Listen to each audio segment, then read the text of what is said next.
नमस्कार दोस्तों, आज हम जिस महान हस्ती का पॉडकास्ट करने जा रहे हैं और हम जिस महान हस्ती का पॉडकास्ट से हम अपनी शुरुआत कर रहे हैं वह हमारे लिए खुद बहुत अच्छा पल होने वाला है। और हम आज पॉडकास्ट करने वाले हैं देवकीनंदन जी महाराज का। आइए चलते हैं, हम आपको लेकर चलते हैं देवकीनंदन महाराज जी के पास में और हम आज उन्हीं के पॉडकास्ट से जानेंगे उनके विचार। अभी जो आप ये गुरुकुल शुरू कर रहे हैं, यह स्कूल है या कॉलेज स्तर पे है? अभी स्कूलिंग से शुरू करेंगे और फिर हम लोग कॉलेज तक जाएंगे, जिससे हमारे बच्चों को, हम तो ये चाहते हैं कि कॉलेज और यूनिवर्सिटी तक जाए, जिससे हमारी पूरी जो बच्चे हैं जो वहाँ से प्रारंभ कर रहे हैं वो अंत तक एजुकेशन वहीं से लें और उन्हें वही मोस्टफियर मिले और वो अपने परिवार और अपने चरित्र और अपने जीवन के प्रति जागरूक रहें। उनको वहाँ पे क्या क्या स्किल्स सिखाई जाएंगी? अभी तो प्रारंभ में तो 12th तक ही है, तो उसमें तो ये सारी चीज़ें, साथ में शास्त्र और हाव, कैसे परिवार संभालने चाहिए, कैसे जीवन का उद्देश्य है, एम क्या है, ये सारी चीज़ें उन बच्चों को हम लोग बताने का प्रयास करेंगे। और बाद में जो आगे जाएंगे तो वहाँ से वो धर्म प्रचारक भी बन सकेंगे, वहाँ से डॉक्टर भी बन सकेंगे, वहाँ से इंजीनियर भी बन सकेंगे, और अगर वो पॉलिटिक्स में जाना चाहते तो वो भी बन सकेंगे। सबसे बड़ा सवाल होता है कि उनको मान्यता किस बोर्ड से प्राप्त होती है? CBSE, UP, ICSE? सीबीएसई से करा। सीबीएसई। महाराज जी, आज के समय में एक सबसे बड़ा जो मुद्दा है वो यह है कि महिलाएं जो है, जैसे किसी का विवाह हो गया, अभी 13 जून की ये घटना है, असम में एक एयरफोर्स के जवान थे, उनकी मृत्यु हुई और उसके बाद उनकी कोर्ट मैरिज हुई थी और उनकी जो महिला मतलब जो उनकी पत्नी थी वो गई, उनका 21 लाख रुपए का जो चेक था वो लिया उनने और उसके बाद चली गई। माता पिता को पता ही नहीं चला, और उसके बाद वो अपना ससुराल छोड़ के मायके भी चली गई। अभी उनका श्राद्ध और कर्म भी नहीं हुआ। तो इसमें आपका क्या विचार? नहीं, ये मैं इसमें किसी के पर्सनल मैटर में तो मैं क्या ही कह सकता हूँ, लेकिन मैं एक बात कह सकता हूँ, जब परिवारों के संबंधों के विषय में वो जानते ही नहीं है और हर चीज़ जब पैसे पे ही डिपेंड है, जब हमारी पढ़ाई यही सिखाएगी बिना पैसे के कुछ है ही नहीं, माँ बाप ये बताएंगे बिना पैसे के कुछ है ही नहीं, तो आजकल रिश्ते भी तो पैसे के लिए हैं। महाराज जी, लेकिन नियम भी तो ऐसा है कि पति की मृत्यु के बाद बुढ़ापे में जब माँ बाप को सहारा चाहिए होता है तब पूरी तरह से जायदाद का मालिक उसकी पत्नी को बना दिया जाता है, अगर किसी बेटा अगर जीवित है तो। नहीं, ऐसा कुछ भी नहीं है। अगर माँ बाप ने संपत्ति कमाई है तो पत्नी का राइट नहीं है, उसमें बेटे का भी राइट नहीं है। वो तो माँ बाप अपने ब्याह पे जिसको देना चाहें वो दे सकते हैं, यही रूल रेगुलेशन है। तो ये हमें समझना है, सब नहीं समझ सकते, जिसकी ज़रूरत है वो समझे। माँ बाप को ये राइट है कि वो जिसको चाहे संपत्ति दे, जिसको चाहे न दे। जो माँ बाप डिपेंडेंट है बच्चे के ऊपर और बच्चे की मृत्यु हो गई किसी घटना में, सरकारी नौकरी में था, अब उसका पूरा मुआवजा या क्लेम या इंश्योरेंस जो भी था वो पूरा सिर्फ पत्नी को मिलता है, माँ बाप को उसमें से कुछ भी तो ये सरकारी कानूनी में कहीं ना कहीं शोध होना चाहिए।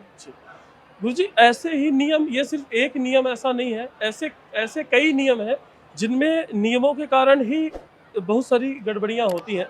और महाराज जी, हम एक सामाजिक बात करें जो आप करते हैं कि जैसे क्लब्स जो होते हैं, जो हमारी माताएं बहनें जो सबसे ज़्यादा बिगड़ रही हैं वो क्लब से हो रही है। 90% लड़कियां जो शराब पीना शुरू करती हैं, मैंने एक सर्वे शुरू किया है डांस फ्लोर की डार्क साइड में, इनको बंद करवाने के लिए भी प्रयासरत हूँ। उसमें महाराज जी लड़कियों को एंट्री फ्री दी जाती है और उन्हें शराब भी फ्री में दी जाती है, और उनके लिए एक चीज़ और की जाती है कि जो लड़के हैं उन्हें भी ऑफर किया जाता है कि अगर आप साथ में लड़की लेकर आओगे तो आपको भी एंट्री फ्री में दी जाएगी। तो सबसे पहले तो ये सर्च करवाओ क्लब किसके हैं। क्लब महाराज जी सभी बड़े लोगों की क्लब है, मतलब अभी जितने भी क्लब्स हैं सामान्य लोगों के नहीं है। और क्लब का लाइसेंस महाराज जी FLQ टाइप का लाइसेंस होता है, मात्र 17 लाख रुपए का वो लाइसेंस होता है, जो कि बैठ के शराब पिलाने का लाइसेंस होता है। मात्र 17 लाख रुपए के लाइसेंस के रेवेन्यू के लिए सरकार हमारी पूरी पीढ़ी को खत्म किए दे रही है और पूरी पीढ़ी खत्म हो रही है और पूरी। ये अनुचित है, ये नहीं होना चाहिए।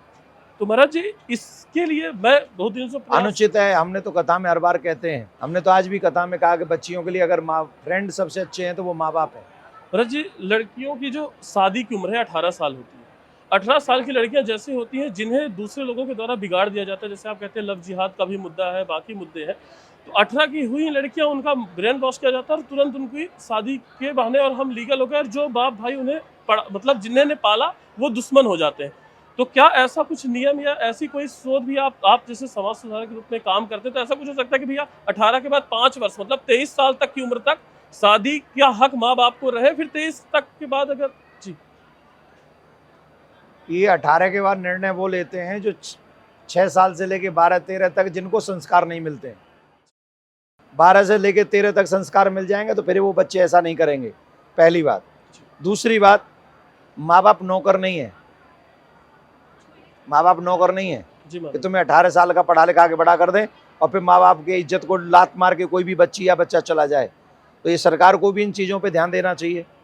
दूसरी बात, तीसरी बात, अगर प्रेम होना ही है तो सरकार को एक कानून बनाना चाहिए कि जो भी हिंदू लड़के या लड़की से शादी करेगा वो तुरंत जो शादी करेगा वो हिंदू हो जाएगा। महाराज जी, आपने कहा अभी कथा में परसों आपने कहा था कि अभी ईरान और अमेरिका का युद्ध रुक जाएगा तो भारत में भी सब कुछ चकाचक हो जाएगा। ईरान जिस तरीके से एक क्रिश्चियन मुस्लिम कंट्री है और अमेरिका जो है ईसाईयत, तो हम फ्यूल, हमें पता चला कि हमारी गैस, हम फ्यूल के लिए, ऊर्जा के लिए, सब चीज़ के लिए ईसाइयों और मुस्लिमों पर निर्भर हैं, मुस्लिम देशों पे। तो इसका कोई तरीका है कि हम सनातनी लोग अपने खुद के दम पे सक्षम हो खुद? अरे कोई दान थोड़ी दे रहे हैं वो, जी गुरु जी। डिपेंड क्या मतलब है, वो पैसे ले रहे हैं और हमको तेल दे रहे हैं। वो कितनी चीज़ें हैं जो वो हमसे ले रहे हैं, उनके यहाँ तो चावल तक नहीं है, चावल हम भेज रहे हैं, आलू हम भेज रहे हैं, तो जो चीज़ हम भी तो भेज रहे हैं। तो इसका मतलब नहीं है, वो जहाँ जो काम होता है। अब तो एक ही है, जैसे राजा करते थे, आक्रमण करो, सब कंट्रियों को कब्जा लो, सारा तेल तुम्हारा हो जाएगा, ये चाहते हो, ये थोड़ी बोलेंगे हम। तो इसको छोड़ो, लेकिन हाँ कुछ चीज़ें हम बना रहे हैं, कुछ चीज़ें वो बना रहे हैं, इसी से समाज चलता है। धन्यवाद। ठीक।